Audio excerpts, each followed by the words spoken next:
Hey guys, just like that, right back at you. Happy Monday and welcome to the Fox 5 Live Zone. I'm your host, Guy Lambert. Thank you so much for joining us. Hey, coming up on the show today, former President Biden diagnosed with prostate cancer. We'll take a deep dive with regard to the treatment he'll likely undergo. The Sean P. Diddy Combs sex crimes trial resumes today with a former member of Danny Kane taking the stand, what she has to say. And are you planning on vacationing this Memorial Day weekend? If you happen to say yes, 9 times out of 10, you've already checked out.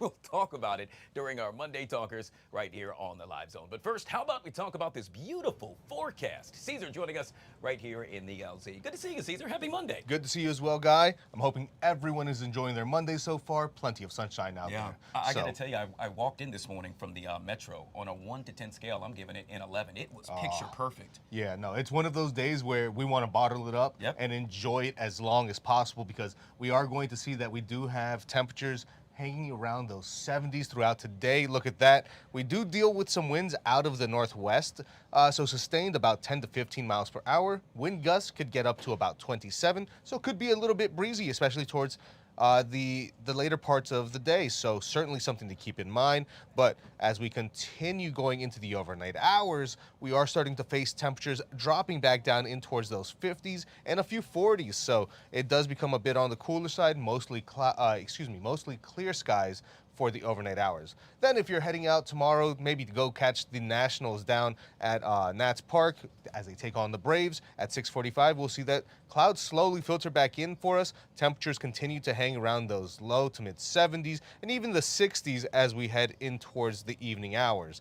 But that just denotes this one trend of temperatures starting to get down in towards those 60s once again. And yes, it's all thanks to a weather maker that is going to bring us some rain. So unfortunately, those 60s will be paired with some rain showers. So looking at the pattern ahead, you'll notice it is going to be a bit of a stretch of cooler and wet weather for us as that low pressure system just slides in towards parts of the northeast. It's already creating trouble over in parts of the Great Plains where they're seeing severe weather. But we'll time it out here, right? Futurecast shows in the overnight hours going into Wednesday morning, we'll start to see a few of those raindrops. As we then head in towards Wednesday morning, we see the rain making its way towards the east. We get a little bit of a break during parts of the day, but then as we go in towards the overnight hours once again, seeing some rain showers into Thursday morning. So certainly something to keep in mind. Could see about an inch of rain when everything is said and done. But you'll notice here in the 7-day forecast, Monday, temperatures hanging nicely around 78 degrees, right? But by the time we get towards Tuesday, slightly cooler. Then we drop back down towards those 60s for Wednesday. The good thing is, though, by the time we get towards Friday, Saturday, Sunday, temperatures start to get back in towards those 70s. We start to see a little bit more sunshine, so we start drying on out as we enter into that holiday weekend. So I'm hoping that people can enjoy time outside for Memorial Day weekend. I don't even care about the rain. The weekend looks great. That's all we care about. Caesar joining us right here on the Live Zone. Truly appreciate you, Caesar. All right, guys, if you haven't already done so, make sure you download the Fox Local app. That way you can take that guy, Caesar, with you any and everywhere you go. All right, well, we start the show off with a good note, if you will, a happy update in the case of a D.C. woman who had her graduation ceremony cap and gown stolen. The incident captured on her Ring camera, with video showing a person snatching the package containing the cap and gown just minutes after it was delivered in Southwest D.C. The good news, the gown has been returned over the weekend. You can see an image of the person returning it and another image of the returned items. Leah Carrington-Boney believes the coverage from right here on Fox 5 convinced the person to return it. Well, this afternoon, reaction continues to pour in to former President Joe Biden's cancer diagnosis.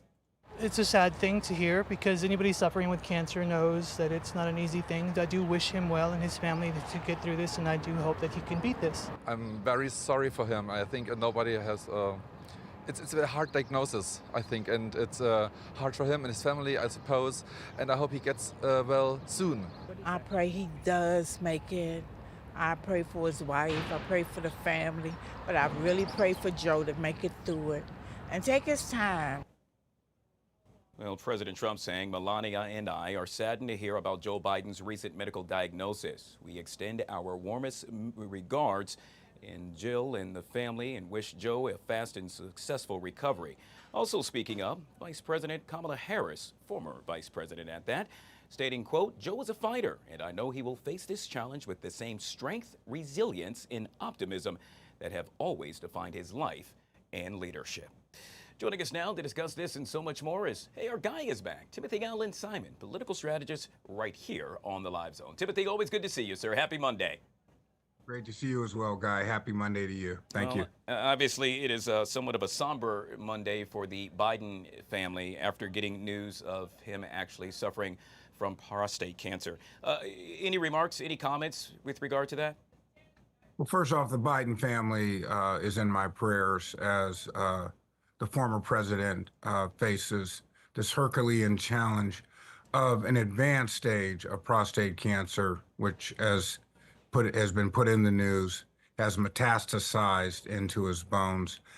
The Biden family is no stranger to tragedy, to challenge, and to overcoming challenge, losing his wife and children at a very young age in a car accident, his son to brain cancer, that being Beau Biden. He has faced tragedy and has overcome tragedy, and I'm confident that this will be a continuum of that success of our former president. He is a good and decent man, and I know that the prayers for him successfully living with cancer is global and a consensus. Obviously, our thoughts and prayers are with the Biden family. Timothy, we're going to have you stand by. D.C. Mayor Muriel Bowser now speaking, as it is expected President of the Washington Commanders, Mr. Mark Clouse, will be interviewed by the Economic Club board officer. Let's go ahead and take a listen in. And the entire RFK campus. I'm happy to be here to hear the conversation with Mark Clouse, the new president for the Washington Commanders. I've gotten to know Mark over the last several months, and I think among many great choices Josh Harris has made, bringing Mark to D.C. is one of them. So give Mark a big round of applause. I also want to recognize our friends Mark Ein and Mitch Rails, who are part of the Commanders team. And I love to say that they've taken bets on Washington, D.C. for a long time. So thank you for your leadership and being a part of our business community. So as business leaders here, you know that a project of this size and scale and importance doesn't happen overnight. I personally have been working on this project for my tenure as mayor for 10 years. By laying the groundwork, we were able to seize the moment. I like to call it the Hail Mary piece of legislation passed through Congress. And in talking about it to Josh that day, he said, well, Jaden can get a Hail Mary, we'll get a Hail Mary, and that's exactly what happened. And we worked very hard to get it to President Biden's desk and transferred to the District of Columbia earlier this year. We now have the opportunity to do something special and ensure that this land along the Anacostia is no longer vacant. It is developed and transformed into opportunities for Ward 7 and all of D.C. We know that in my pledge to D.C. residents has always been we want to bring our football team home, and we will have a state-of-the-art world-class stadium. But that's not enough. In 180 acres, we want a mix of uses. And now that the legislation has passed the Congress, we're no longer limited to only a football stadium, but housing, an entertainment district, parks and recreation, and wonderful connections to the Anacostia River. So we know that that's a win, win, win. A win for the city, a win for the team, and certainly a win for that site and neighborhood. So I want to be clear also that this partnership is the fastest and surest route to activating the campus and delivering for DC. At a time when we know we have to diversify our economy, we're in the midst of a changing federal landscape. We have to double down on the things that are working well for us. We have to change our business ecosystem so that we're attracting more investment, more business, more travelers, more workers, more residents of Washington, D.C. And we need to replace $350 million of economic activity annually. So I recently put forth my growth agenda, which will be included in my upcoming budget. And sports is a big part of it. It's why keeping the Capitals and the Wizards in downtown and the Washington Mystics at our Care First Arena. But it is also focused on the growth we need, jobs that have a proven track record, and we know that we have a proven track record in DC of investing in sports facilities that transform our neighborhoods. So we have been engaging with the council and our community about this project, and as people learn more, they're even more excited about this opportunity. So again, I want to say thank you to the commanders for really being great partners to work with to get to this point, and being partners with us in getting the land secured, but also in building a beautiful consensus vision for what we can transform these 180 acres into. Enjoy lunch and hearing from Mark.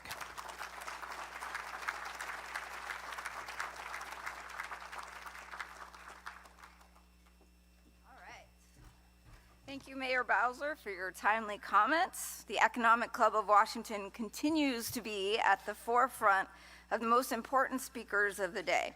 Last week, you may have been here when David interviewed Jason Smith, chairman of the House Committee on Ways and Means, on the status of the budget reconciliation. Small thing going on in Congress right now.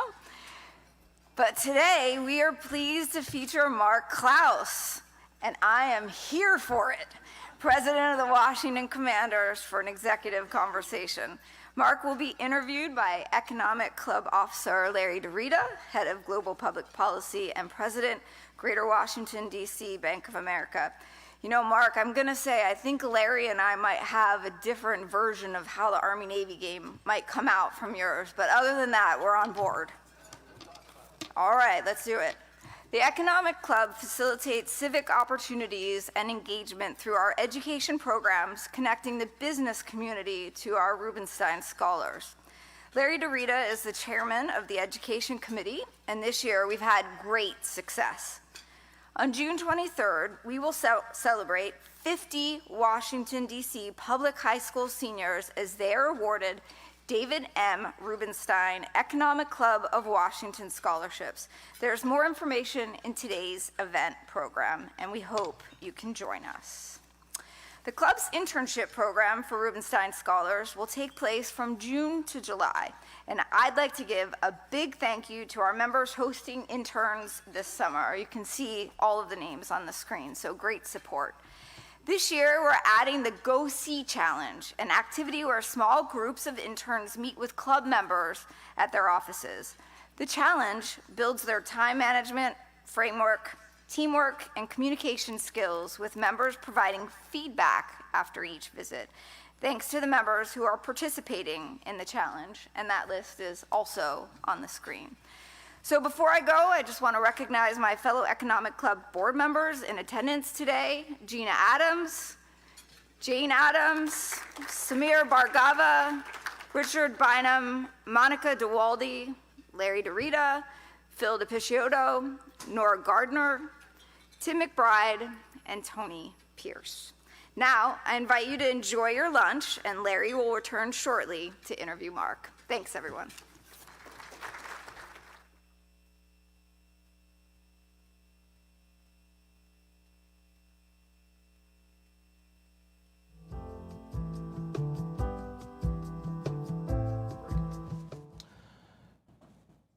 Yet again, Mark Clouse, the president of the Washington Commanders, set to be interviewed by the Economic Club Board officer, Mr. Lawrence DeRita. He is the head of the Global Public Policy and president of the Greater Washington, D.C. Bank of America. The conversation, well, it's going to surround a number of things, including the revitalization of the Commanders, navigating the evolving business landscape of professional sports in the nation's capital, in the future of the franchise. That conversation should get underway momentarily, and when it does, we'll take you there live right here on the Live Zone. We'll take a quick break, and we'll be right back.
All right, guys, back here on the Fox 5 Live Zone. Well, this afternoon, reaction continues to pour in to former President Joe Biden's cancer diagnosis.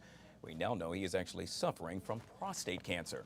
The president and his family now reviewing treatment options with his physicians as doctors weighing in on the severity of the cancer and what treatment options would work best. Joining us now to discuss this and so much more is Dr. David Schusterman. He is the founder of Modern Urologist, and he's kind enough to join us right here on the Live Zone. Sir, thank you so much for coming on the show. Obviously, this wasn't the news any of us wanted to hear. Can you tell us how severe the former president's situation happens to be? Well, it appears we're having audio issues with Dr. Schusterman. Hopefully we can bring him up. Hello? Up there we go. Okay, Houston, I'm can sorry. you hear me now? Yeah, I'm here. I'm hearing it now. Sorry about Very that. good, sir. Thank you so much for coming on the show. Obviously, the news that former President Joe Biden received, not the news any of us wanted to hear. Yet again, can you tell us the severity of his situation? Well, at this point, when someone has metastatic disease, it's a very severe case because without treatment, his prognosis is about a 1 to 2 year survivability without any treatment. And then if we do treatment, say with the standard treatment, we can get it up to 2 to 4 years. And then if we do kind of more the advanced treatment, which I expect he would get, his survivability would be about 3 to 5 years. Dr. Schusterman, can you describe what treatment you're making reference to? We know that obviously the former president is now 82 years old. Would it be smart for someone of that age to undergo chemotherapy? Well, actually, it's not chemotherapy. It's a castration drug that lowers your testosterone and other drugs that are not the typical chemotherapy agents that you would normally hear people take for other fast-growing cancers. Prostate cancer is a very slow-growing malignancy, and the thing about prostate cancer is it's typically androgen dependent, especially in the beginning stages. So in the beginning, androgen deprivation works. So like a treatment like Lupron is androgen depriving treatment. The really nice thing about and one of the positives of prostate cancer is when we do androgen deprivation, it limits the growth of the so it wouldn't grow, and it typically wouldn't spread further for about 2 years. And then after about 2 years, the androgen deprivation stops being effective, and then you have to add additional treatments on typically, especially if someone has bone mets, you would probably put them on other agents that are helpful in people who have bone metastatic disease. Well, despite popular belief, prostate cancer is common, second to only skin cancer, and the most common cancer affecting men. With that being said, sir, why do you think it took so long for doctors to discover his current status? Well, that's the interesting dilemma here. In my practice, if you follow someone on an annualized basis, it is rare to find this level of advanced prostate cancer. It's much more likely that someone has had this cancer for a long time, and then just the way the story came out that he had a digital rectal exam and found this nodule. I mean, I'm assuming he has digital rectal exams every year for the past 20 to 30 years, and it doesn't make a lot of sense that prostate cancer would just develop over a 1-year stretch. I mean, say he had the same digital rectal exam last year, was it just not detectable? We also don't have his PSA data. We also don't have his testosterone data.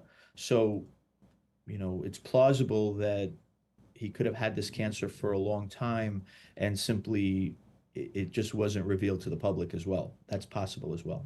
To your point, it is speculated, pretty much assumed that he did have this while still president. President Trump has since stated that he still has full confidence with regard to White House doctors. With this yet again being in the forefront, what would you recommend men surrounding prevention? What's one of the first things perhaps I should do? Well, so the best way to prevent prostate cancer is to find it early.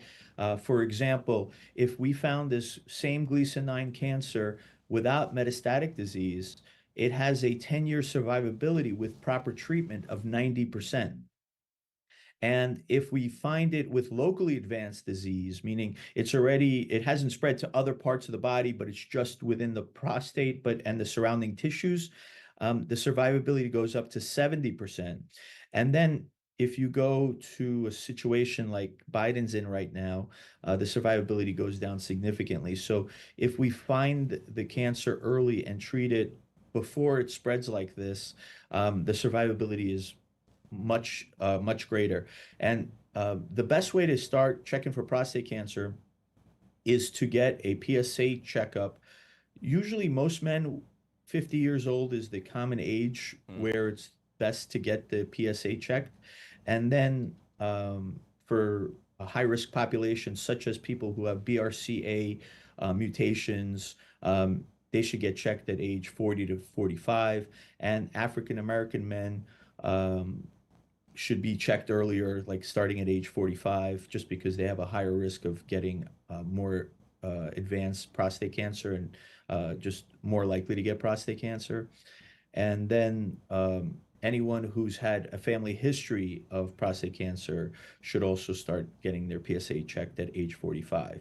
So if his PSA was being checked, if his prostate was being checked with ultrasound and finger exam, we would have found this much earlier, which is why it doesn't make sense to me how it went from a normal physical last year is what what apparently they're trying to say, to now just advanced metastatic prostate cancer.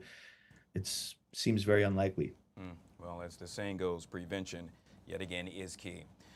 Dr. Schusterman, you are the founder of Modern Urologist. Folks that want to find out more information about you and or Modern Urologist, how would one go about to do so? Well, it's on the internet, modernurologist.com. My goal is to, so most prostate cancer right now is found early, and we could treat it with, a lot of times we could even do it to wait for it to actually either progress or get worse and then treat it, or we could do like a treatment of just the area that has the prostate cancer. And then there's other treatments that are also just very minimally invasive and would cure the entire prostate from having cancer in it.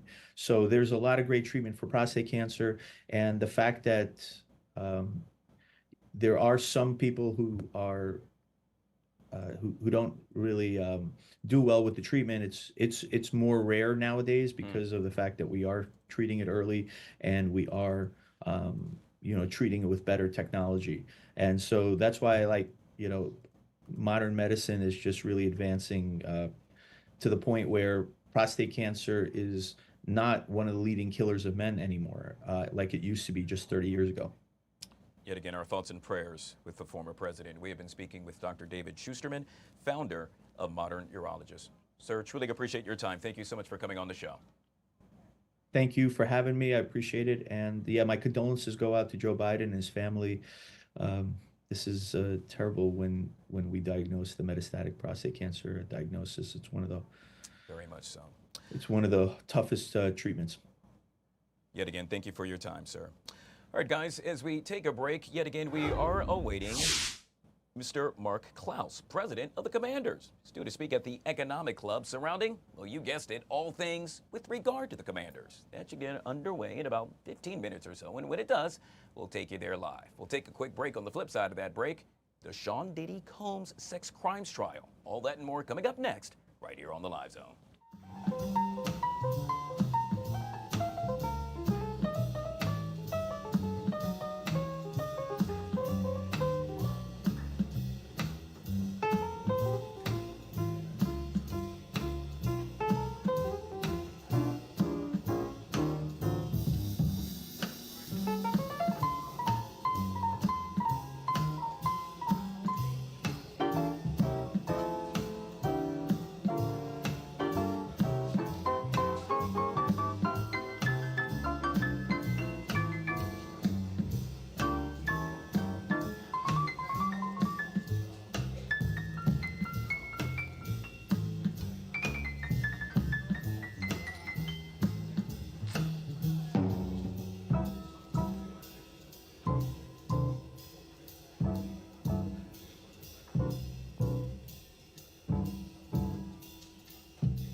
All right, guys, back here on the Fox 5 Live Zone. Well, week 2 of the federal trial of Sean Diddy Combs is now underway. Last week, the jury heard dramatic testimony from his ex-girlfriend, Cassie.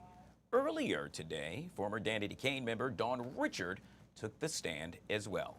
Joining us now to discuss this and so much more is trial attorney, jury consultant, and body language analyst, Madeline Somerville, back here on the Live Zone. Always good to see you, Madeline. Happy Monday to you.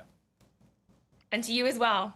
All right, before we get chit-chat about what has taken place thus far today, I want to recap with regard to what happened last week. Anything stand out to you, whether it be with the prosecution and or the defense? I think there's a major element missing, actually. So there's something that I think should stand out that hasn't. There has been a lot of talk of violence and coercion, but I think the prosecution hasn't necessarily tied those specific instances of violence and coercion back to the crimes that Diddy is being accused of, right? So we've got racketeering and sex trafficking, and then two counts of those, and then as well as 2 counts of prostitution across state lines. Sorry. Yes. So they're going to have to bring in a whole bunch more evidence in order to be able to prove those things against Diddy. With regard to Cassie, we know that she testified for more than, count them, 20 hours over 4 days. Do you think the jury has Cassie overload, if you will? I do think so. Last week, I know we talked about not overstaying your welcome. And another issue with that as well. So the more that the prosecution decides to show that video, the more desensitized the jurors are going to become to it. So not only do I think they have an overload of Cassie's story, I think if the prosecution was hoping that those violent videos would have an impact, if they do keep showing them, the less of an impact they'll actually have. Yeah, I got to tell you, yet again, this is so riveting. It's as it continues to unfold right before our very eyes. We also know that Cassie's former longtime friend, Carrie Morgan, is expected to testify today. Now, the judge ruled that Morgan can testify that Cassie told her that she was, quote, scared of Diddy, and told her that she couldn't break up with him because he controlled her career. With regard to credibility, what does that do for, let's say, Cassie's point? So over the next couple of weeks, you'll see a lot of this, right? We're going to see witnesses bolstering other witnesses' testimony so that the jury can not only hear the story from the horse's mouth, but they can hear it supported by others as well, so that they can be sure beyond a reasonable doubt that the story that they believe is the true one. So as we move forward, we'll see more and more folks that are corroborating each other's stories. Whether the jury feels like they need it or not, the prosecution needs to do the best that they can to ensure that conviction. Speaking of those testifying, we also know that Cassie's mom will actually testify, and that is expected to happen early next week. Getting back to today, Dawn Richard, you remember her from Dan Diddy Kane. Well, apparently she is testifying as well, stated that it is incredibly impactful with regard to what happened between Sean Diddy Combs and Cassie. Will her testimony yet again lend credibility to Cassie for her to tell her story? So I've been thinking about that question a lot, and not just because I was a Dan Diddy Kane fan and watched the entire series of Making the Band. I think that the prosecution is going to try to bring up all of the other lawsuits because Don Richard has a lawsuit against Diddy as well. They're going to try to call attention to the other women who are bringing allegations against Diddy, and understanding that the jurors are only allowed to consider the testimony that's within the 4 walls of the courtroom, right? They're not supposed to listen to you and me on the news right now talking about it. But it could be that they've heard about this before, and there is general talk about other women suing Diddy. And so I think being able to bring them all in and saying they're here, at least not here now for a cash grab or for a money grab, right? They're here to tell their story. The more people you have coming in to do that, the better it's going to look for them. We also know that she said she saw Diddy doing drugs and that they were believed to be delivered to the studio by a man she called One Stop.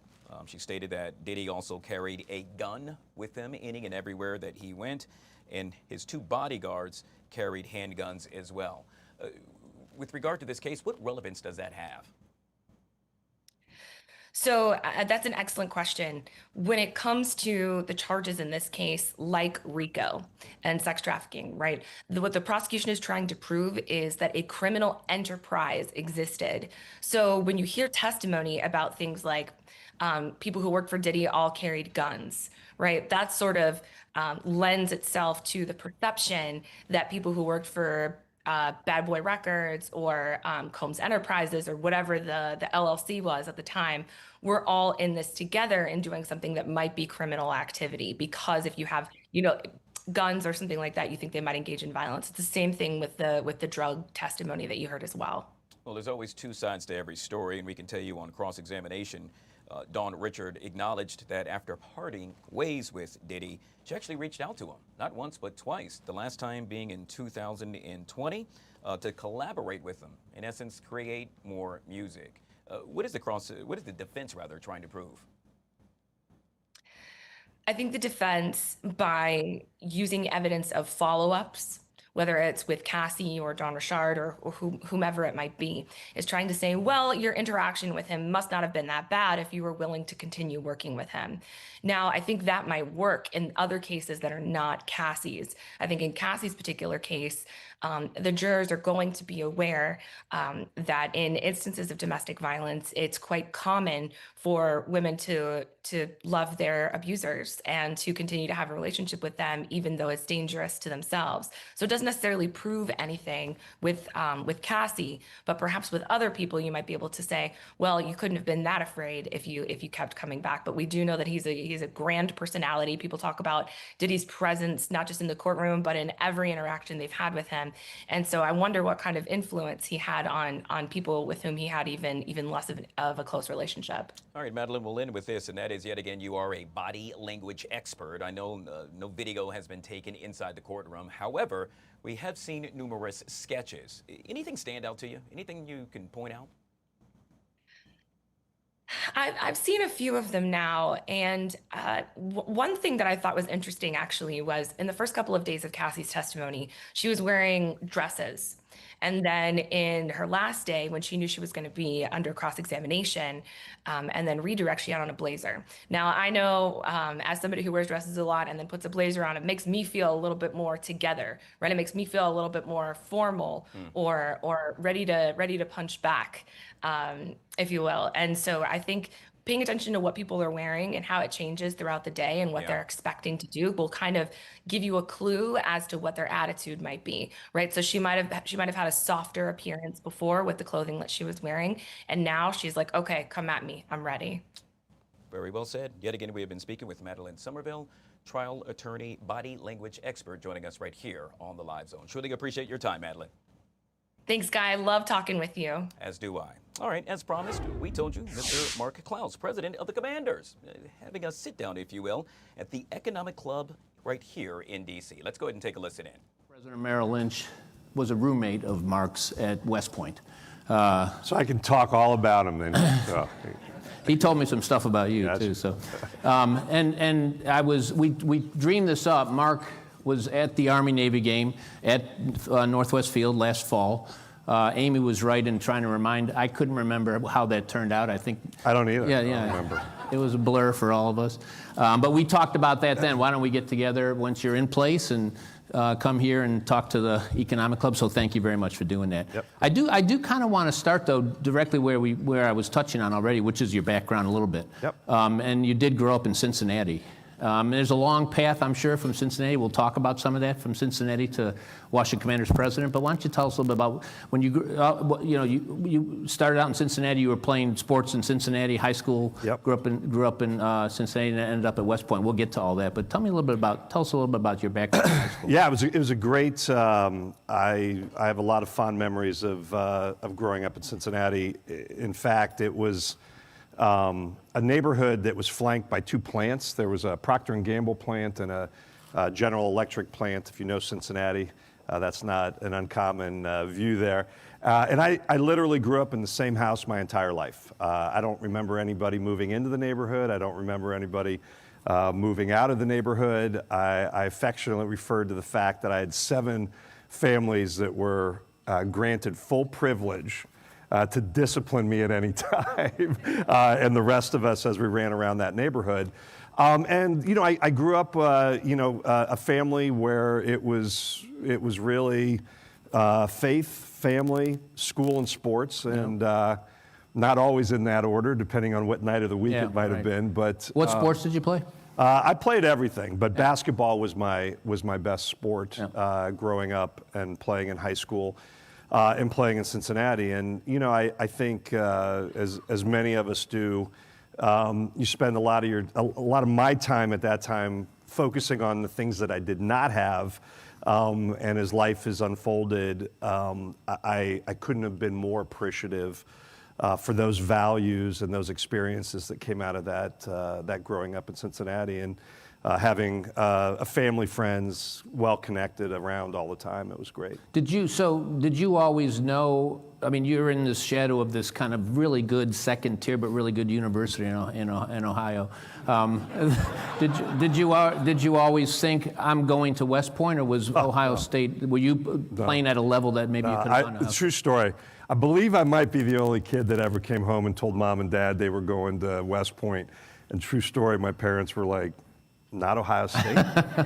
I'm like, "I'm not good enough to go to that." The reality is that what was important to me in high school, and I'd love to tell you that I had this like master plan drawn up in the bedroom in Cincinnati of where I'm going to go first and second. I'm going to be the CEO of this. I'm, going to be the president of the Washington Commanders. No such luck. But I did have the foresight to know that wherever basketball was going to take me, I wanted to try to maximize the education. Yeah.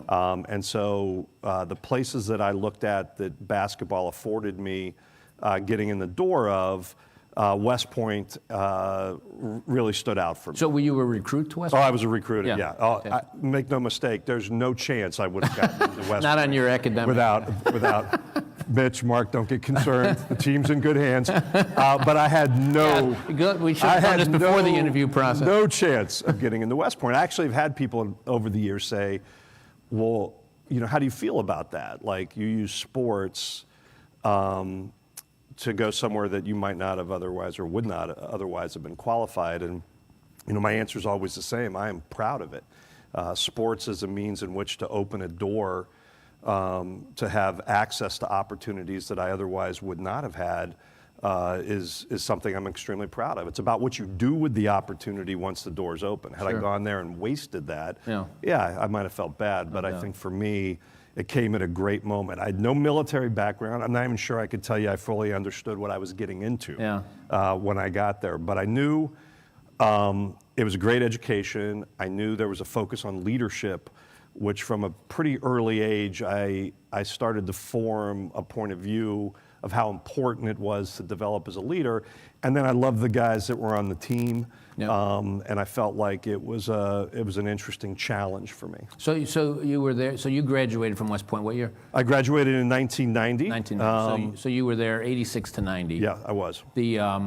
Did you, Cold War's going on, did you think I might make, this is interesting, I might want to be a career military officer? Was that ever on your mind? No, not really. I mean, I'll be honest, what I loved about it, and I've said this many times, and I really do believe it's true, there is no better schoolhouse for leadership than the combination of sports and the military.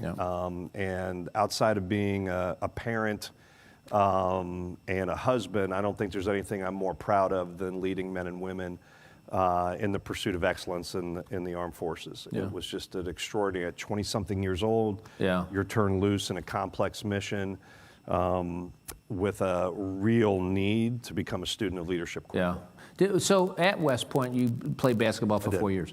You were there 86 to 90, so you overlap with a fellow at Navy called David Robinson. I did. Did you play? Did you play, David? Yep. David was a senior when I was a freshman.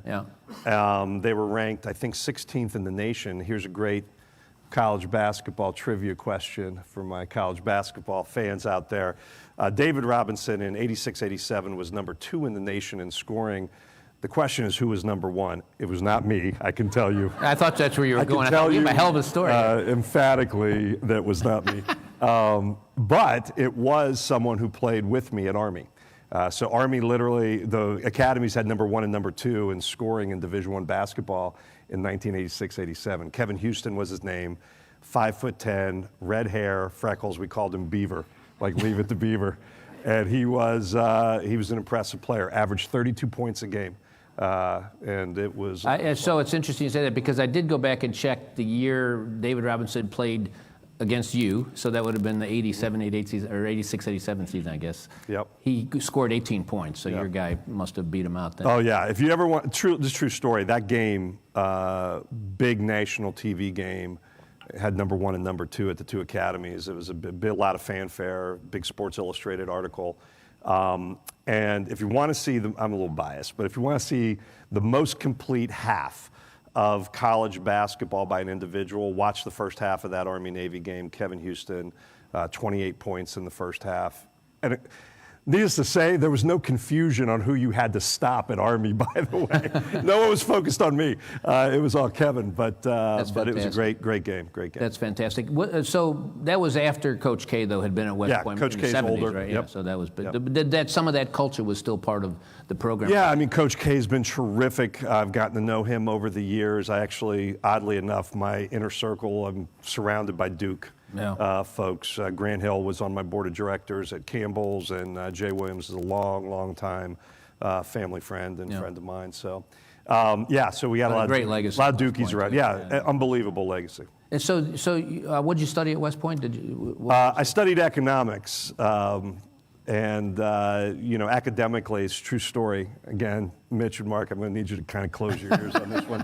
I get to West Point, and I finish my summer, Beast Barracks, and the athletic director calls myself and a football player in and says to us, hey, just wanted to let you two know, you have the lowest SAT scores of anybody at West Point.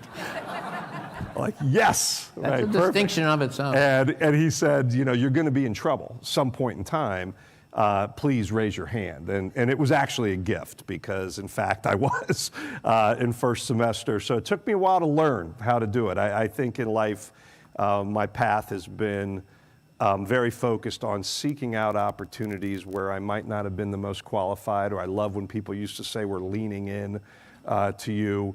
I love that challenge. I love the work necessary to climb and learn and figure that out. And by the end, I was doing fine academically. But it was tough. We had at Navy, you maybe had the same thing at West Point. We had a little saying that said, if the minimum weren't good enough, it wouldn't be the minimum. Yeah. So that was you kind of cleared that by yourself. Yeah. So you graduated from West Point and did what?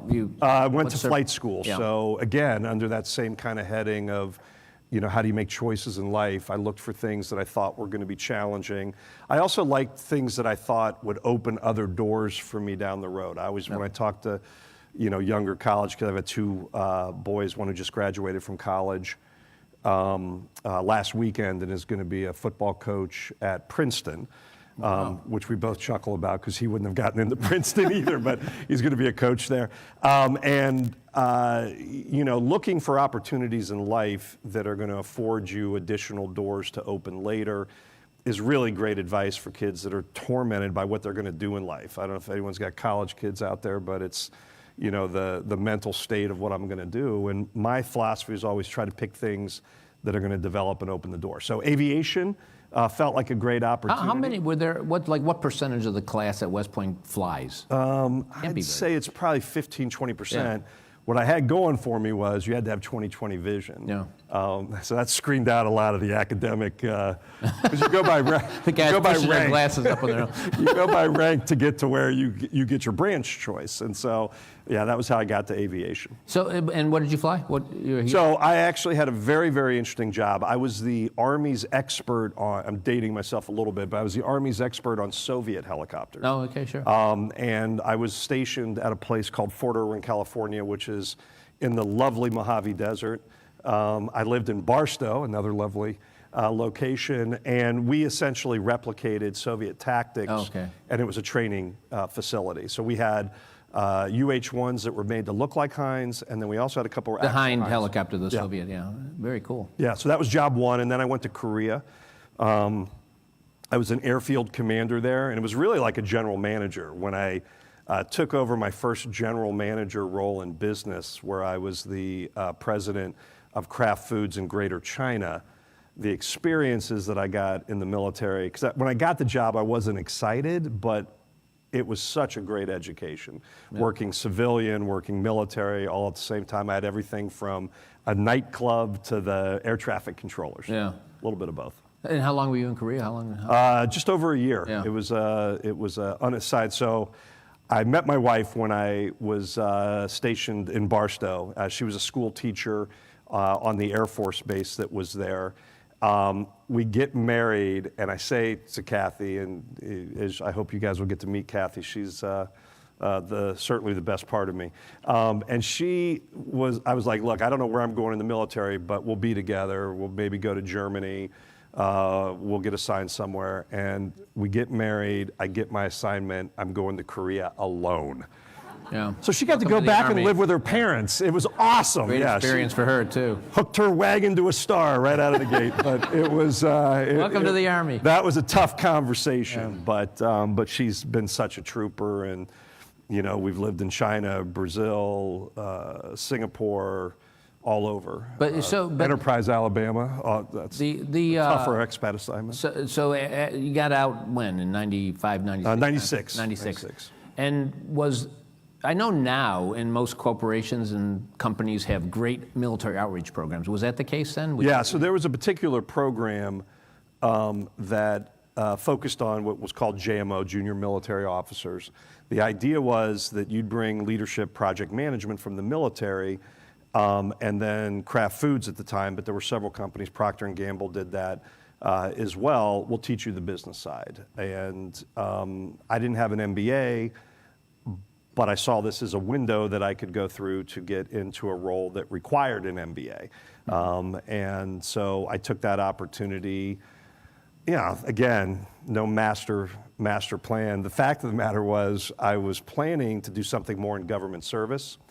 And a couple friends of mine were going to a headhunter conference in Pensacola, and I thought I'd go along and hang out, at the pool or something. Yeah. And they're like, "Why don't you just interview with a couple folks?" And I interviewed with Kraft, and that started the journey. I was like, "Well, if I don't love it, I can go do something else afterwards." And that was 35 years ago. Yeah, and obviously you ended up loving it. So, but were they training? So then you would pick a brand? I had a great group of folks around me that were ex-military officers that are part of this program. One of the things I loved was that you had a team environment. Where I could walk down the hallway and go, I have no idea what's going on, or, am I supposed to wear a tie to this, or what am I supposed to do? And you had friends and people that were coworkers that had been on the same path as you. Yeah. Did you? And so, because you ended up fairly senior at Kraft, but did you pick a brand to focus on, or how did that work? No, I've actually worked on in my full time over 300 brands. I've counted them. And you move around. And so I started on log cabin syrup, and then I went to shake and bake. So I was clearly on the fast. I was on a fast track. Yeah, I was going to say that's not just everybody gets shake and bake. So shake and bake. If it would have been 1965 when I was in the chair, it was rocking. Yeah. I still remember the commercial. And I helped. Shake and bake. Yeah, thank you. Wonderful memories. Everyone loved it back in the 1960s. Not so much when I was there, but good. I learned a lot. I made my way through the cheese division. Did you get to the mac and cheese eventually? Yeah, wow, I did get to mac and cheese. DiGiorno pizza. You were a hot runner. I've had everything from Sour Patch Kids to Cadbury chocolate to Oreo cookies. I ran globally for a lot of years. We launched it into over 50 countries. Works everywhere you go. It's magic. Oreos. My favorite was sitting with the French team with them telling me why an Oreo will never work in France. I don't have a great French accent to deliver it, but I said, let's give it a try. Sure enough, like 6 months later, #1 grocery brand for. So you ended up quite senior. You ran China for. I did. So I was at a moment in my career where I was about to get promoted to vice president, which was a highly sought after kind of level. I don't know exactly why, but you imagined it to be. And instead of taking the promotion, I decided to take a lateral move to Singapore and start to work on the international side. My view was at that time that for Kraft and food companies in general, globalization was just starting to ramp up. And I felt like the experiences of being overseas and learning a global mindset on brands was going to be important. So I went to Singapore, was there a year, and the greater China business collapsed. And right place, right time, but again, choose something that opens doors. I was there, and I got to step in as my first role as running a unit. So I was greater China. I had mainland Hong Kong, and Taiwan. Were you there during the Olympics? I was there right for the run-up to the Olympics. Okay. And that's a sore topic for me. Okay, let's go then. Yeah. So I had signed the Olympic Training Center as we were the official snack of the Chinese Olympic Training Center. And Yao Ming was our Oreo guy, and got to know Yao really well. He's great. I mean, he's just best sense of humor. I got a great picture of us shooting around at the training center. I look like a 6-year-old that's wandered in off the street. The man is huge. Hand, jaw, everything. So we had tickets to everything. Like, I mean, I was like gold medal game for basketball. I had swimming. Michael Phelps was swimming. Yeah. Literally 2 weeks before the Olympics started, there was a complete meltdown in the Brazil business, a compliance issue, like really, sticky stuff.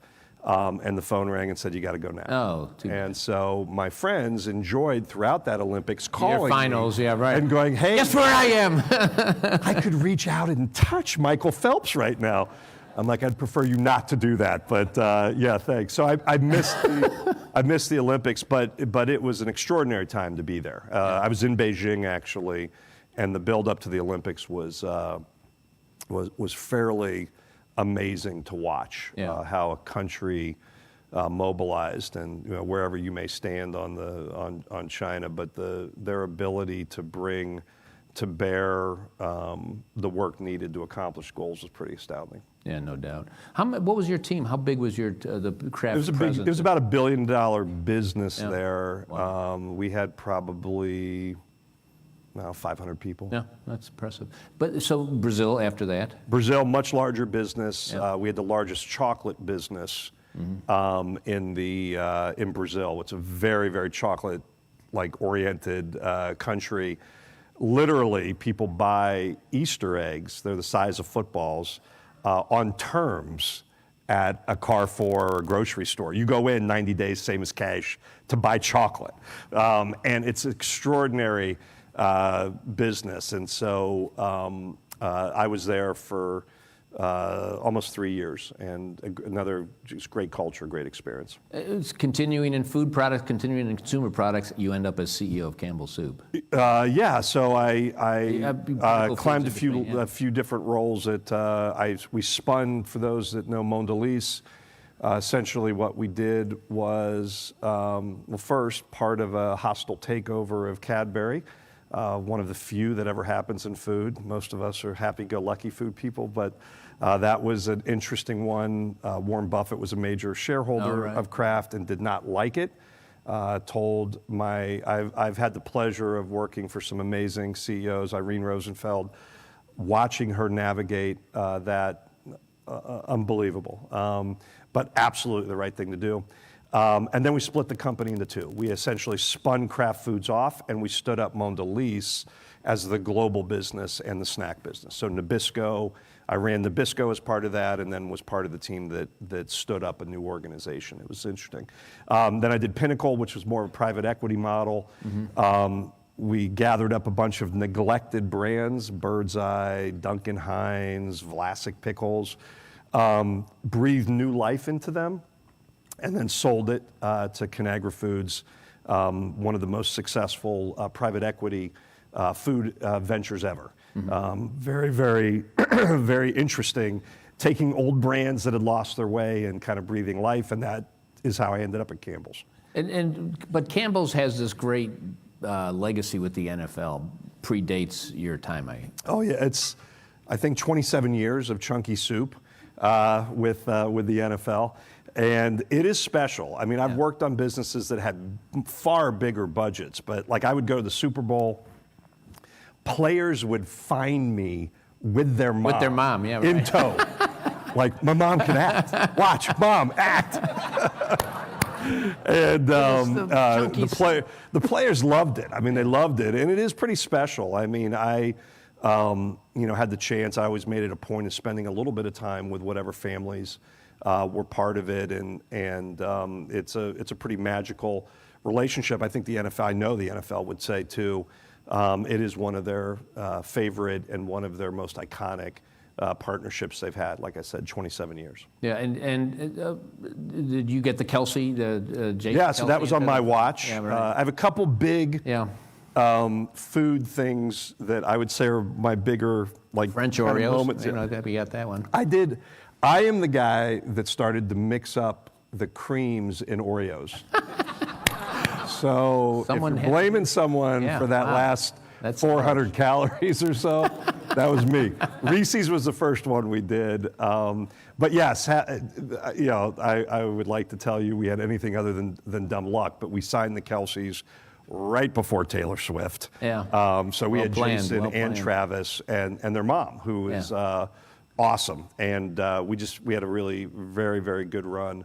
But all of them, all of our players through the years, I would get notes all the time from the legends that came before, and it's pretty special. No doubt. Pretty special. So you've had this now military, the training that you did, military training, as well as the command you had. Now the private sector and all the brand and iconic brands. What's the through line that gets you now Campbell Soup CEO to Washington Commanders? What do you see as the through line between the brand, the leadership, the military, all of that? Yeah, so, you know, for me, again, I think a lot of my professional career has been looking for opportunities to be part of things or businesses that are going through some level of transformation, business transformation, cultural transformation. These are the things that motivate me. I loved my time in the consumer goods space, and you know, I was a public company CEO for 8 years, and I am nothing but grateful for that. Campbell's is just an extraordinary business, been around for 155 years in Camden, New Jersey.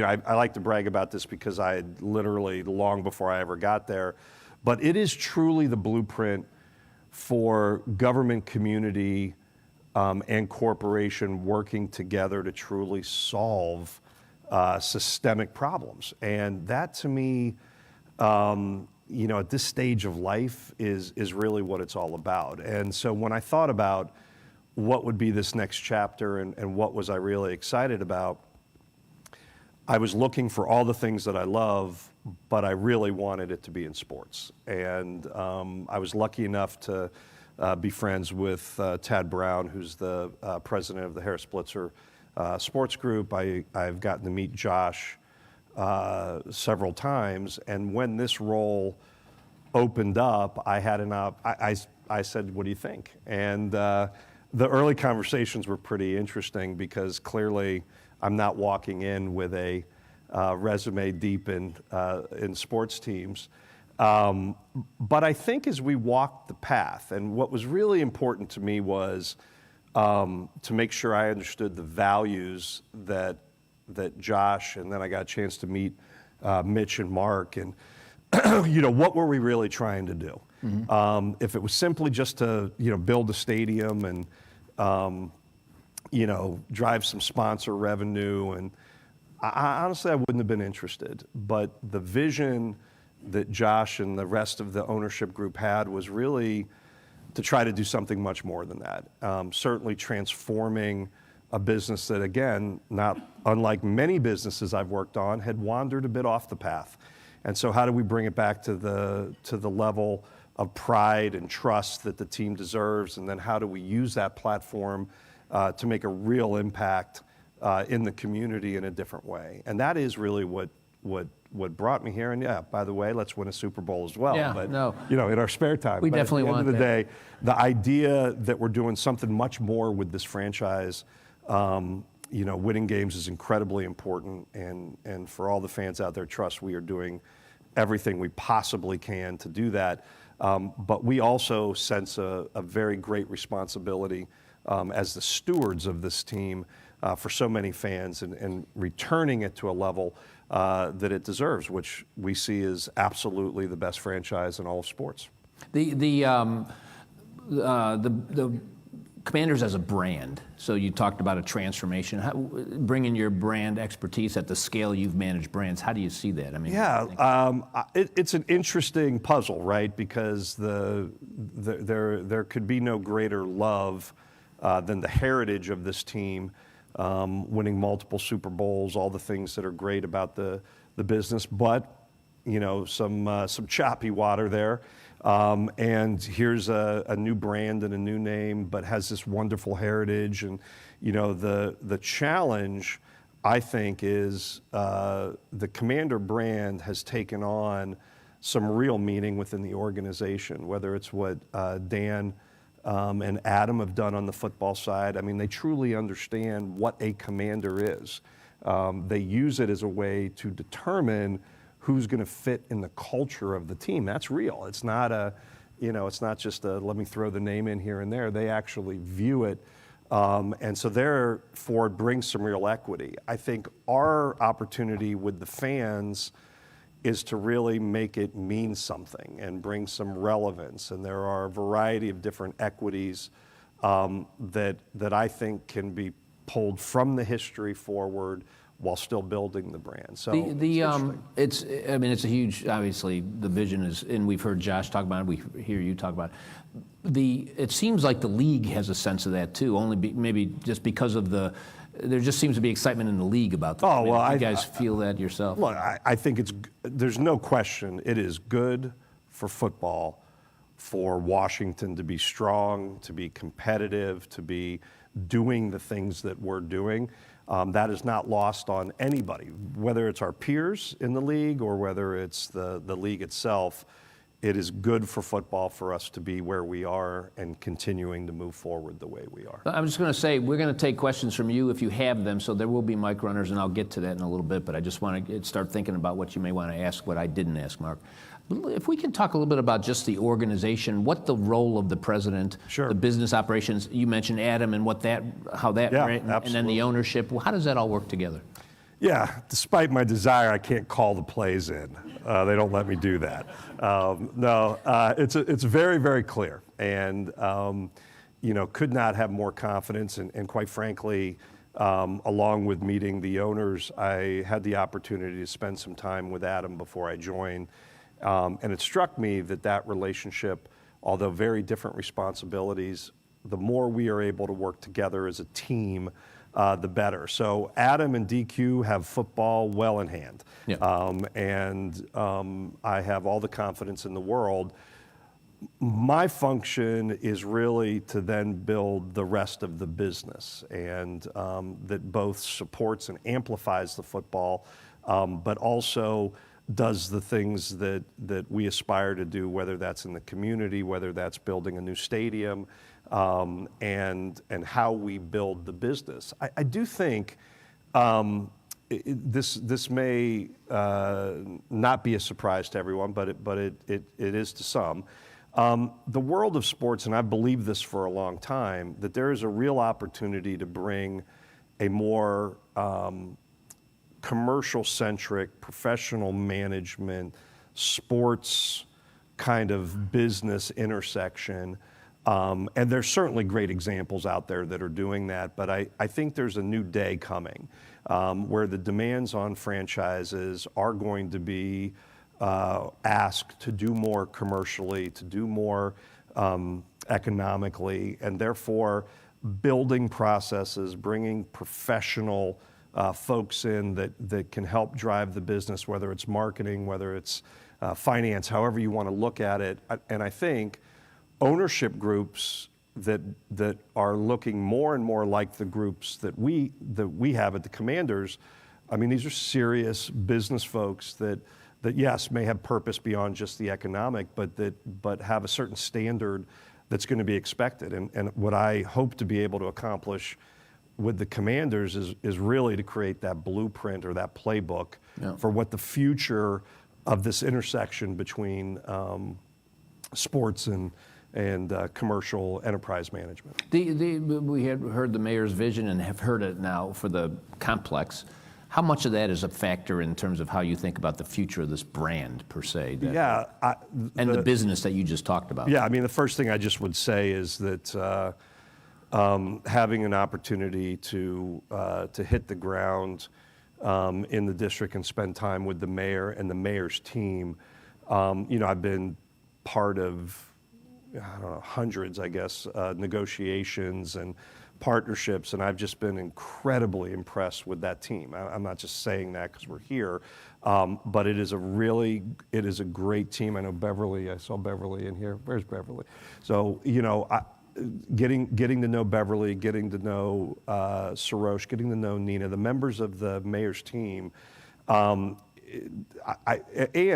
can tell you the reason that the power feels so strong together is because we are very aligned in the vision.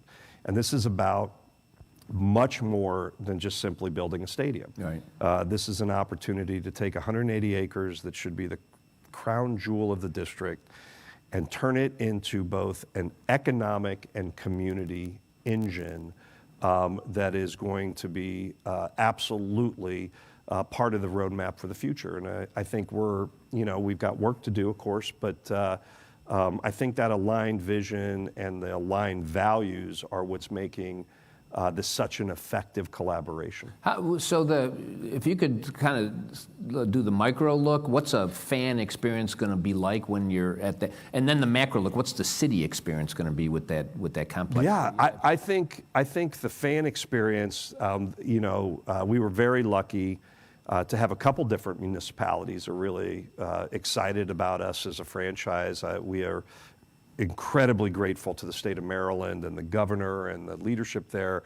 They've been such tremendous partners for us for where we are today, and another great team that we had a chance to work with. But I think, in our heart of heart, the spiritual home of the Commanders, we believe, is at RFK. And I think the vision is this amazing opportunity to bring that heritage that I talked about, but also with that look to the future. This is about, pulling forward things that we loved about that, the walk to the stadium. I've heard Josh talk about it many, many times, and living into that, but in a contemporary, relevant way that feels like you are at the absolutely premier facility in all of sports, and that's the goal, with a view that looks up the mall and that is iconic, but yet fierce, and that's what we're building. I get Mitch and Mark and Josh are like, you got to make the stands shake. I'm like, yeah, that's a big part of it. Structurally, yeah, exactly. we definitely got to have that. You got to make them shake, Mark. They got to shake. I'm like, well, I'll stand behind your chair and shake it. But no, I think we really want to try to bring that vision back. But also, it's a look forward, and I think that does match the vision for DC and the idea of being, this kind of cradle of the nation while also looking forward. And I think the community around it should be a thriving, diverse, a little bit for everyone. And whether you are a Commanders fan or not a Commanders fan, this is a place you want to live and work. And I think we have the ability in this footprint to accomplish just that. Yeah. And through a lot of arm wrestling, there is a roof on the stadium, and I think that's going to enable us to bring 30 to 40 world-class events. I mean, we will be the only roofed facility of this side in the Mid-Atlantic, and so whether that's Taylor Swift or the Final Four or any WWE wrestling fans out there, WrestleMania could come, but we are going to be able to host everything that's in the city on a national stage. And because of that roof, it gives us a chance to actually create a pipeline of jobs and development. So one of the things that I've done in a lot of building and manufacturing facilities, built the largest bakery in the world,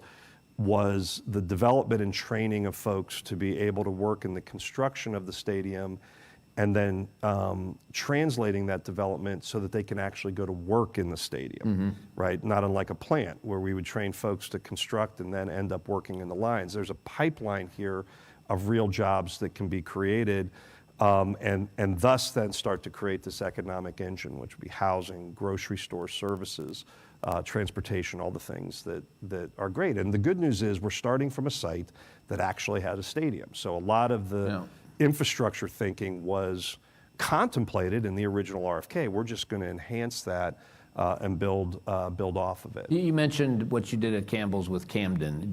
Is that the sort of model? Yeah, I mean, Camden, there are some very valuable lessons in watching the development, obviously completely different scale, but I think Camden, one of the mistakes, if I will, that I will say we kind of made together there was we started development without really an anchor, without something that was really a catalyst. And we built housing, but because we didn't have that, we didn't have all the infrastructure. And you didn't have things like grocery stores. And so now you're in this position where they're trying to figure out, okay, how do I back into that? And they will. Trust me, Vic Karstafen, who's the mayor of Camden, just an amazing leader. Mick Bakehausen, who replaced me at Campbell's, terrific leader. They're going to continue to work together to get that sorted. But I think here we have a real chance to create the vision for the community and really incorporate.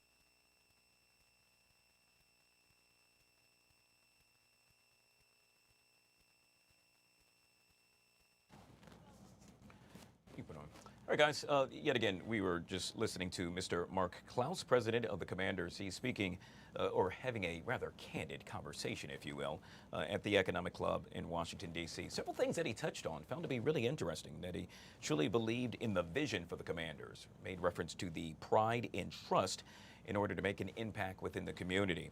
Also touching on that it's very important to not only work with, but work alongside a good general manager. Andy, well, wants the stadium, yes, that stadium that we're all banking on getting right here in the nation's capital, well, he wants it to be the crown jewel of the district, stating that, well, once that stadium is built, they should be able to host any and everything in the nation. And one of the interesting points that he also pointed out is that it happens to be a retractable roof that will be built alongside that stadium. That, in essence, will lead to a number of jobs. I think we have the feed again, so we'll take you back to the Economic Press Club with Mr. Mark Clouse. An EQ that's really extraordinary. And I'd love your thoughts, because we all deal with this in our businesses, about bringing people who have domain experience as leaders or bring people who are just leaders who don't bring it, and how you think about that, and how you've been such a quick study. Have you come into something that you didn't have the real domain experience and hit the ground running and been so successful so quickly? Oh, I very much appreciate that, Mark. One of the things that I think was a gift to me throughout life, being dropped into some places where I may not have been as fully prepared, I did learn very quickly that you surround yourself by people that are smarter, more capable, that are going to complement you. And I think in any experience where you're coming in, one of my favorite stories was when I took over in China. I remember I was doing my first town hall. It was 400 people. We had just gone through a systems transition in the company, and the woman that had led it, I had her stand up, and I was like gushing about how great she was, and with every compliment, I watched her recess further and further. And I'm like, do I have the wrong person? What am I doing? So I get done, and an individual that had been in China for a long time was my head of HR, and he came up to me and he goes, Mark, you can't do that. In China, it's all about the group and the team. You don't single people out. And although you may not see the relevance in this moment, it was humbling, but it was incredibly insightful. Yeah. And so what it told me is you need to put people around you that will help you navigate worlds where you're not as familiar, and use that then to quickly get to a clarity of destination, to know what needs to be possible to succeed in our journey. So as you and Mitch both know, we've spent the last 90 days going through a strategic planning process to really create a destination for the business for the Commanders. What that does is that enables you then to say, okay, well, what will need to be true to achieve that? And that allows us to figure out who do we need to bring in and what skill set. And that skill set may be best suited coming from sports, but there may be some things that are best suited coming from other places. And then at the end of the day, I want great leaders.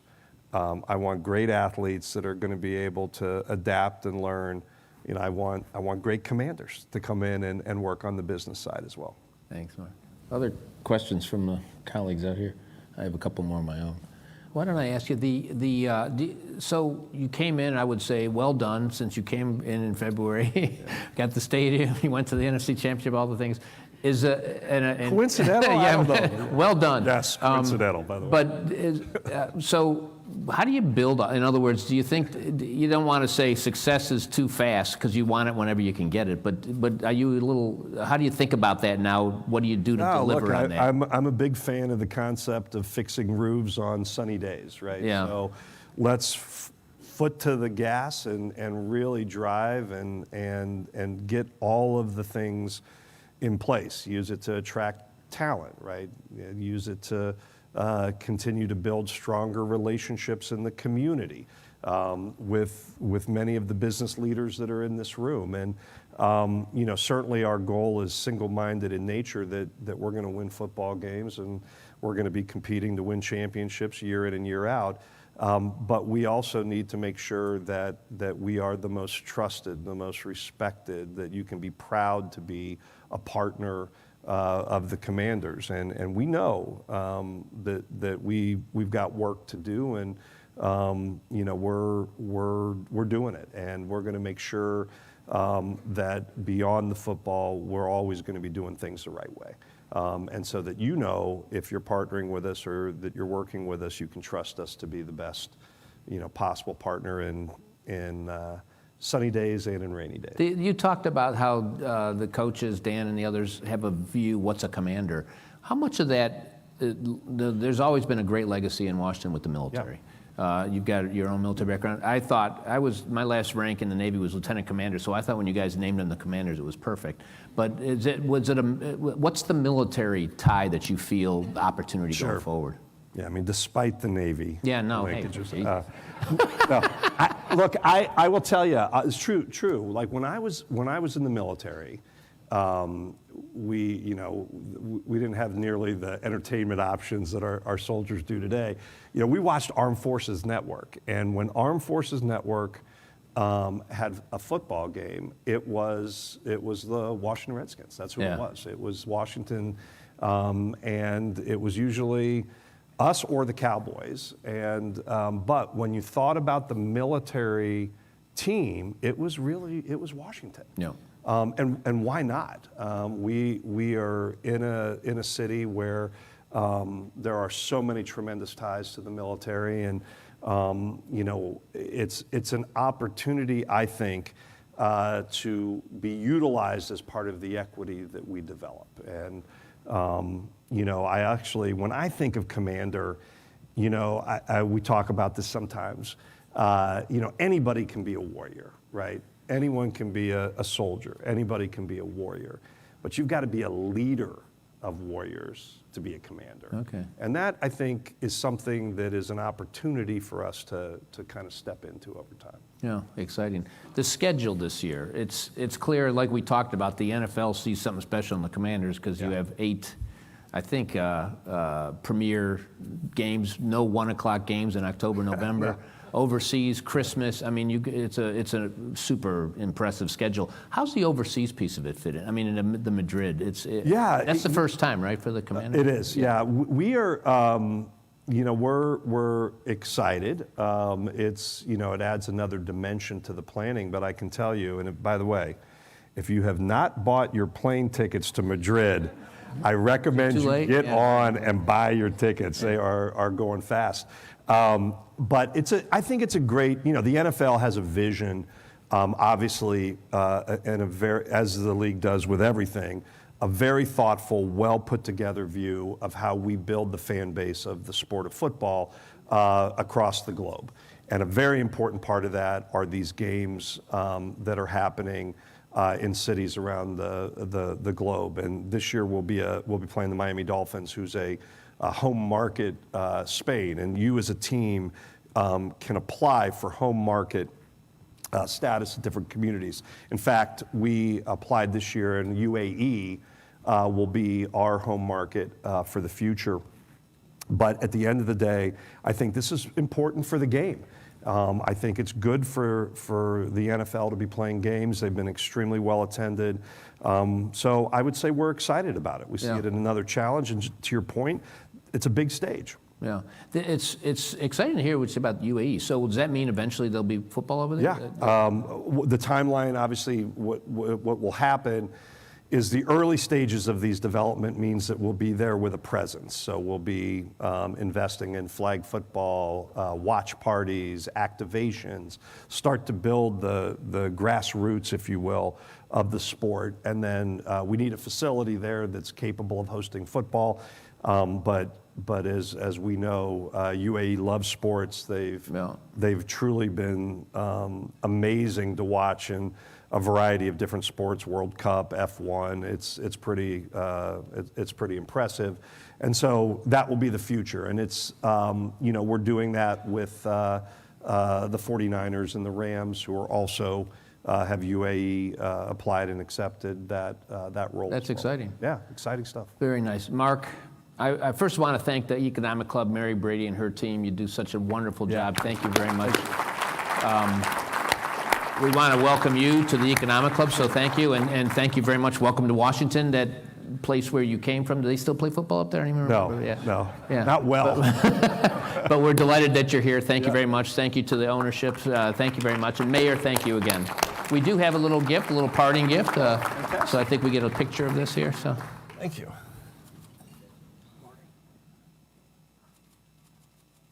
Thank you. That's all yours. Thank you very much.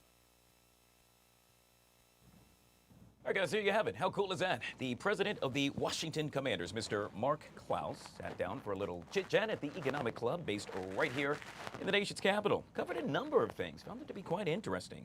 Like I said, he touched on wanting the stadium to be the crown jewel of the district. He even said that the stadium should and probably will have a retractable roof.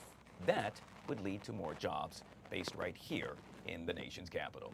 We'll take a quick break, guys. We'll be right back. This is the Fox 5 Live.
All right, guys, back here on the Fox 5 Live Zone. It is now 1:30, the bottom of the hour. Well, reaction continues to pour in following word that former President Biden now suffering from prostate cancer. To make matters worse, it has now spread to his bones. Our very own Maureen Ume filed this report outside of the White House. President Joe Biden posted to social media along with the picture with the former First Lady. Let's show you what he posted. This was about 7:30 that this came down. He writes in part, "Cancer touches us all. Like so many of you, Jill and I have learned that we are strongest in the broken places. Thank you for lifting us up with love and support." That message was accompanied by this picture you're looking at of the former president smiling alongside former First Lady Jill Biden holding their family cat.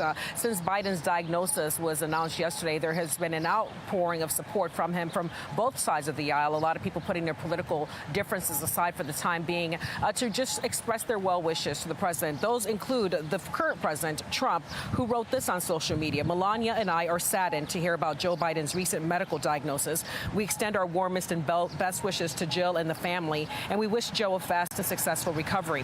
Former Vice President Kamala Harris also offering her support. She posted on X saying in part, "Joe is a fighter, and I know he will face this challenge with the same strength, resilience, and optimism that has always defined his life and leadership. We are hopeful for full and speedy recovery." And former President Obama also weighing in, saying in part, "Nobody has done more to find breakthrough treatments for cancer in all of its forms than Joe, and I'm certain he will fight this challenge and his trademark resolve and grace."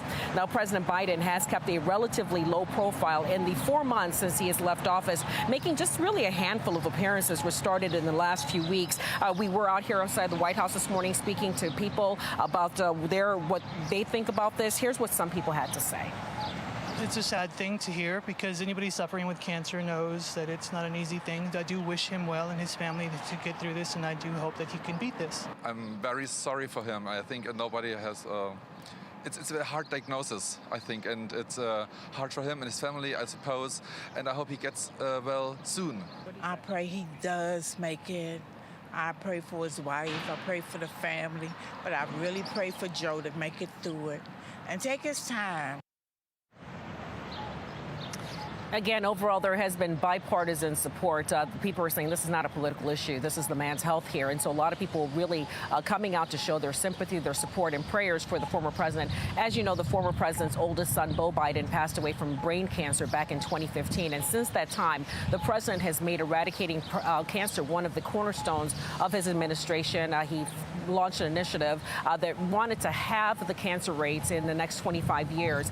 He continues that mission, even though he is now facing his own battle with cancer. As for treatment, the former president says he and his family are exploring options. As we learn more details of what's to come, we'll be sure to share that with you. But in the meantime, that's the very latest from here outside the White House. I'll send it back to you in the studio. Yeah, yet again, our thoughts and prayers are now with the former president and his family. Now the latest on the war in Gaza. Israel has announced it will allow a basic amount of food to enter Gaza to make sure that starvation, well, that doesn't become an issue. This after blockading the territory for, count 'em, the last 10 weeks. A statement from the Prime Minister's office said the move was made on recommendation of the Israeli Defense Forces and based on the need to support its renewed military offensive against Hamas. Joining us now to discuss this and so much more, Harley Lipman, foreign policy expert, back here on the Live Zone. Always good to see you, sir. Welcome to the show. Thank you for having me. All right, let's jump right into it. In this case, it was evident that without this move by Israel, surely people would end up starving. Yes, you have a clear humanitarian crisis in Gaza, but that's because Hamas steals the food and they give it to their terrorists, their fighters first, and then they go to sell it to the people. So that's the problem with food distribution. It's not that Israel doesn't want to give food or help the Palestinian people. Israel knows very well they have to live alongside the people there for good or bad or right or wrong. That's what the future is going to be. So they're going to do what they need to do to show humanitarian support. The only concern was the misuse by Hamas. With that being said, do you think this move, in essence, will help Israel further their goal of the release of all of the hostages currently held by Hamas? No, unfortunately. Hamas does not respond to kindness. Wish they did. It's like giving humanitarian aid to Germany and thinking they're going to close down the extermination camps like Auschwitz. Not happening. So it's not happening here either. Unfortunately, Hamas has an exterminationist ideology, just like Nazi Germany. And that's what makes this whole problem in Gaza different and unique. Because if you compare it to Russia and Ukraine, Russia just wants to subjugate the Ukrainian people. They don't want to exterminate them. China just wants to dominate Taiwan and make it part of China. They don't want to exterminate the people. But in Gaza, Hamas, the Palestinians, want to exterminate the Jewish people. And that's the unique tragedy of being Jewish, that unlike any race or religion in the world, when you get into Jew hatred, it quickly accelerates to extermination. And that's a unique, tragic distinction that Jewish people have had in history. Harley, I'm taking a look at B-roll as you talk of the folks in Gaza, literally begging, if you will, fighting one another just to get their hands on some food. Truly a dire situation there.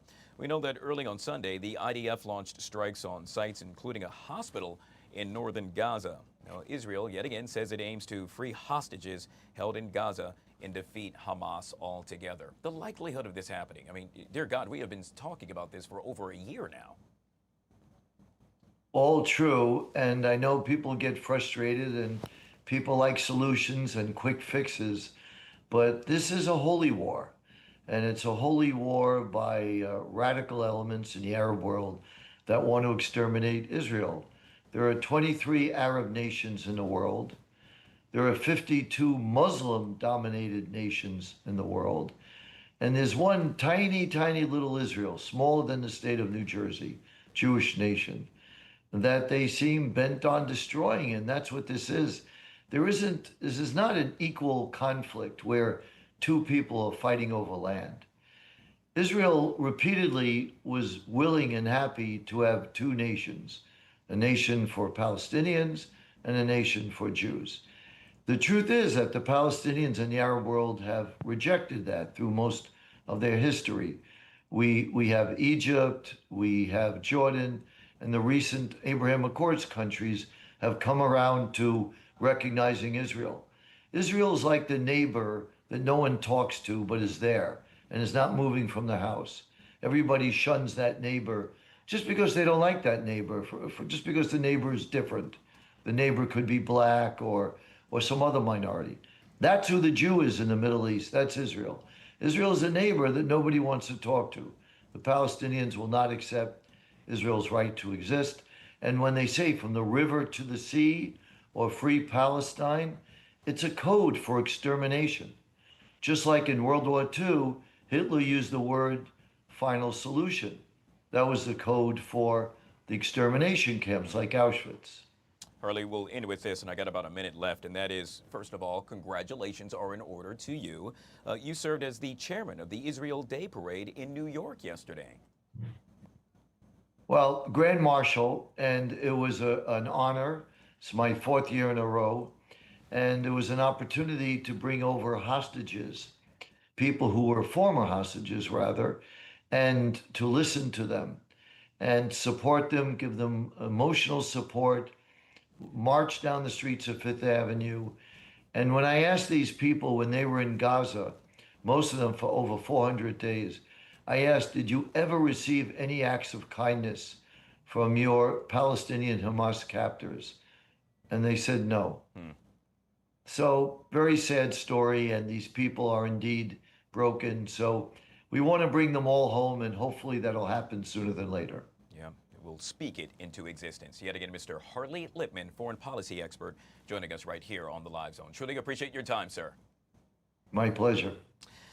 Well, there are now over, count them, 1,000 cases of measles in 31 states, including Virginia and Maryland. Just last week, cases were reported in and around Dallas. The concern now is that measles will start popping up in major cities. Why? Well, folks are traveling. Joining us to discuss this is Dr. Jay Reddy from Health Tracks RX. And with that, we welcome him to the Live Zone. Dr. Reddy, good to see you, sir. Thank you so much for coming on the show. Absolutely, my pleasure. Thank you for the invite. All right. I hate to say it, but dear God, we're talking about measles, and that gives me the EBGBs, as they say, and I'm sure it does that for a lot of folks as well. We know that this has been going on for quite some time. We're talking 25 years ago with regard to, well, all things surrounding measles, and yet again, fast forward to right now, and it's still an issue. Absolutely. I mean, 25 years ago, it was declared eradicated from the U.S., but we have two things that really have happened. Global travel has increased. So when you're traveling to other countries that don't have access to the same vaccinations that we do here, even when we were eradicated from the U.S., we still had positive measles cases here in the country. They just weren't being spread domestically. Right around the same time, we also started seeing and hearing the vaccine hesitancy starting to crop up, and that has continued to progress over the past 2 decades. And so now we're in a situation where we're not as protected from herd immunity because our vaccination rates have gone down below that 95% threshold, and we still have high travel. So you merge those two situations together. This is how we kind of ended up back where we were prior to 2000. And so with that being said, what should the average resident based right here in the nation's capital and surrounding area really be concerned about? If you're vaccinated, there's really no real reason to be concerned. There is high protection for those who have both doses of the vaccine. Where you get concerned are those who either can't get vaccinated. Kids, before 12 months of age normally are not vaccinated until that time. They're at the biggest high risk. So when you're talking about the real concern, it's going to be that the kids who haven't been vaccinated, who have the potential to have a high-grade fever up to 105, which has very serious consequences long-term if they're not able to control that temperature. Also, if there are females who are pregnant who also are not vaccinated, there are high risks to the pregnancy and complications like prenatal birth, things of that nature. So those would be the two areas that I would say are at most risk. Dr. Redding, I know you don't have a crystal ball in front of you. If you did, I'm pretty sure you wouldn't be chatting with me. But with that being said, what do you expect to happen? Do you expect things to get any worse? I expect to continue to see the spread this year like we are now. I wouldn't say worse is the right word to put on it. I don't see it getting better. Our vaccination rates aren't improving. So unless we see vaccination rates plummet, I don't see it getting worse. But what we're going to see is this is going to be consistent from now on. This is the second time in the last 6 years where we've seen 1,000+ cases of measles. I expect in the future this is going to be more the norm than the outlier until we have vaccination rates increase. So Dr. Reddy, I don't know about you, but from time to time I'll peruse the internet, and some of the things that I see pop up happen to be vaccines are dangerous. Time and time again, I've seen it. However, every doctor that I've spoken with begs to differ, and so I'm curious your take on that, sir. So where I always go with this is let's just talk about the MMR vaccine specifically for measles. We know the benefits of that. We've seen this disease eradicated from the U.S. with high vaccination rates. We also know the side effects of a vaccine, an MMR vaccine, generally mild, things like a low-grade fever, a rash, maybe diarrhea. And then we also know the consequences of measles if you have an infection, which are pneumonia, which can be brain swelling, which could lead to things like deafness, developmental delays, even death. So when you put all that together, the benefits way outweigh the risks in this case. And so what I would suggest anyone do if they have questions, if they have a kid or themselves, do your research, bring these questions to a trusted healthcare provider and have that conversation. I think most people would lean on the side that the benefits way outweigh the risk here.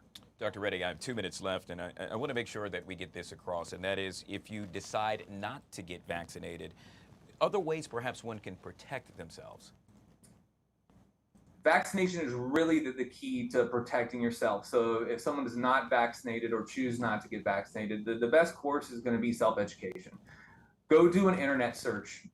Type in measles spread in the U.S. The CDC will be one of the top 2 links there. It will show exactly what states have infections present. You can also go to they also have a list of the state newsletters and notifications. So if you're traveling to Texas, for example, you can see in a given county whether that is spread or not spread to that region. So really, if you're not vaccinated, self-education on where are hotspots in the U.S. would be the next best thing. Yeah, it's yet again very concerning. I'm thinking about, and correct me if I'm wrong, but the virus, if you will, can linger in the air for quite some time. And just to think that, well, we all travel, at least many of us do, and happen to go through airports where someone can actually be stricken with measles, it's yet again very concerning. It's concerning, and not only how long it can last, but also most of the transmission happens before someone has any serious complications. So most people aren't walking around in an airport with 105-degree fever or rashes everywhere. But if someone just has a sore throat at day 2 or day 3 after infection, likely going to be out, and that's where exposure can happen without really any symptoms of measles being there for that person. It is one of the most contagious infectious diseases around. Also scary. So you combine those two together and the decreasing vaccination rates, it's not a good recipe for success. Yet again, we have been speaking with Dr. Jay Reddy. He is the Chief Science Officer at Health Track RX. Folks that want to find out more information about you, sir, how would one go about to do so? You can go to www.healthtrackrx.com. We also partner with urgent cares, pediatricians, and family practices throughout the United States. So if someone needs a measles test, you can go to your physician and ask if they have that available, or our website. Very good. Yet again, Dr. Reddy, truly appreciate your time, sir. Thank you so much for coming on the show. My pleasure. Thank you. All right, guys, we'll take a quick break. On the flip side of that break, Autumn Joy joins us for our Monday Talkers next, right here on the Live Zone.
All right, guys, back here on the Fox 5 Live Zone, joined now with our friend, your friend, well, everybody's friend, contributor Autumn Joy joining us right here on the Live Zone. Happy Monday, Autumn. Happy Monday, Guy Lambert. You had a good weekend? I had an amazing weekend. I was out on the water, of course. Excuse me. You know how I do. You know how I do, Guy. When I grow up, I want to be just like her. Congratulations to your brother. Oh, yeah. Yes. Just graduated Georgetown Law over the weekend. Oh, okay, now. We're just very proud. Yeah, so now I have a lawyer in case I mess up. There's that.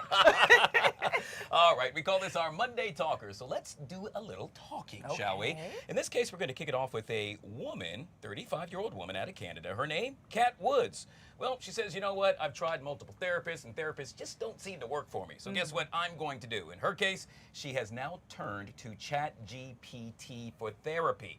She claims AI is actually smarter and more qualified than human therapists because it has read every single therapy book. What say you, Autumn? Listen, I am right there with her. I just got hip to ChatGPT therapy, I want to say maybe 2 weeks ago. Before I had a situation, I was contemplating crashing out, but I said, no, let me go to ChatGPT. So I literally listed out everything that I was going through, and I made sure that I even put the issues that I was having because I didn't want it to be one-sided. Yeah. And ChatGPT really got me through it. And not just that, they gave options on, hey, do you want me to do a prayer with you? I could do daily devotionals, all of the things. And I love it because people have their own emotions, right? So sometimes when you're dealing with a therapist, they could be going through something themselves. Whereas with ChatGPT, they're very biased. So I loved it. I'm absolutely here for this. All right, well, you've convinced me. I'm still like so old school. I'm Yeah. still trying to figure it all out. So I don't know if it's PGC or whatever it is, Yeah. PEE or whatever you want to call it. I'm still trying to work it out. And so if it works for her and you Yeah. say you like it, then hey, Trust why not me. knock it? Try it. I'm telling you, it's not what people think. It's very they tailor everything to you because I know this may sound creepy, but they know you, and so it really does help you manage your emotions and get through whatever situation it is that you're dealing with. So try it. Okay. Really, yeah. You heard it here first from Autumn. We'll do just that. Let's move on. In this case, we're talking about Gen Zers lying on their job applications, Autumn. Can you believe it? Apparently, a new study has found that a majority, 47% actually, of Gen Zers have actually lied on a job application, exaggerated or provided inaccurate information, just pretty much saying, you know what, I'm going to do whatever it takes in order to get this job. Now, before I slam Gen Zers, I'm guilty as charged. I was about to say, listen, let me not point the finger because, I may not have exaggerated about a job. Yeah. Maybe the length of time I was at the job, only because you don't want to look like you're sketchy when it comes to being in certain positions. So I may add about 2-3 years on there. But yeah, outside of that, no, I'm not going to add like a position that I never did before. Yeah. So yeah. When I got my first job as an internship actually at the radio station, I kind of fibbed a little bit about, let's say, the education level at the time. Well, you had to be, I was taking a semester off, and you had to be in school in order to get that internship. And so I just said, yeah, well, I'm just kind of still in school. I eventually went back. But, of course. You know, you had to do what you had to do. Well, thank goodness, because listen, now we've got the Guy Lambert. Thank you for lying. You know what? That was a great lie. Good for you, Guy. We don't condone lying, by the way. We'll finish with this, and that is, do you have weekend plans for Memorial Day? I do. So I'm hosting a wine festival, Nice. with Samia. And then, I'm going to go down to Miami and be on another yacht. I'm telling you, you living a life. Well, with that being said, 70% of Americans mentally clock out of work 3 days before taking a vacation. Apparently, you're thinking about all the fun things you're going to do. You hanging out with Tamia, maybe hopping on a beautiful yacht in Miami. I can concur. I'm already thinking about it. I'm going.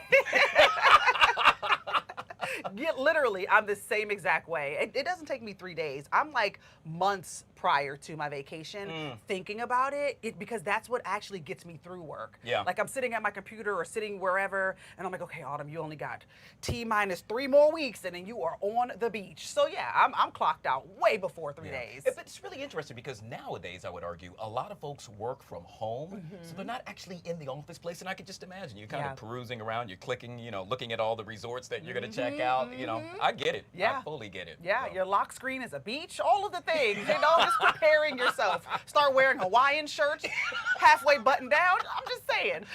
So when I show up tomorrow, that's exactly what I'm wearing. Perfect.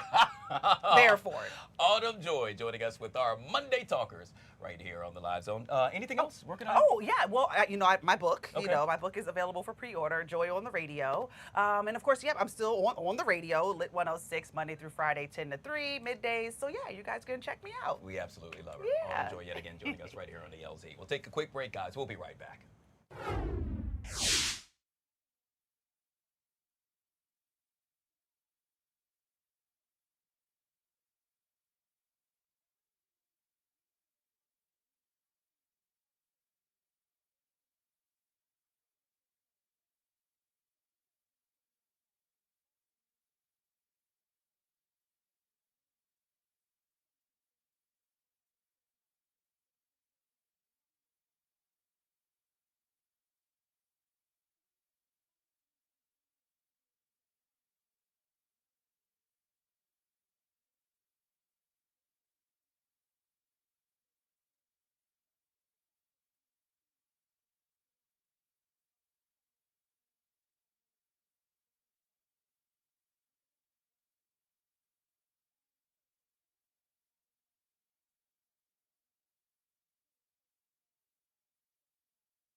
How about we talk about this beautiful forecast? Caesar joining us right here in the LZ. Good to see you, Caesar. Happy Monday. Good to see you as well, Guy. I'm hoping everyone is enjoying their Monday so far. Plenty of sunshine out there. I got to tell you, I walked in this morning from the Metro. On a 1 to 10 scale, I'm giving it an 11. It was picture perfect. Yeah, no, it's one of those days where we want to bottle it up and enjoy it as long as possible, because we are going to see that we do have temperatures hanging around those 70s throughout today. Look at that. We do deal with some winds out of the northwest, so sustained about 10 to 15 miles per hour. Wind gusts could get up to about 27, so it could be a little bit breezy, especially towards the later parts of the day. So certainly something to keep in mind.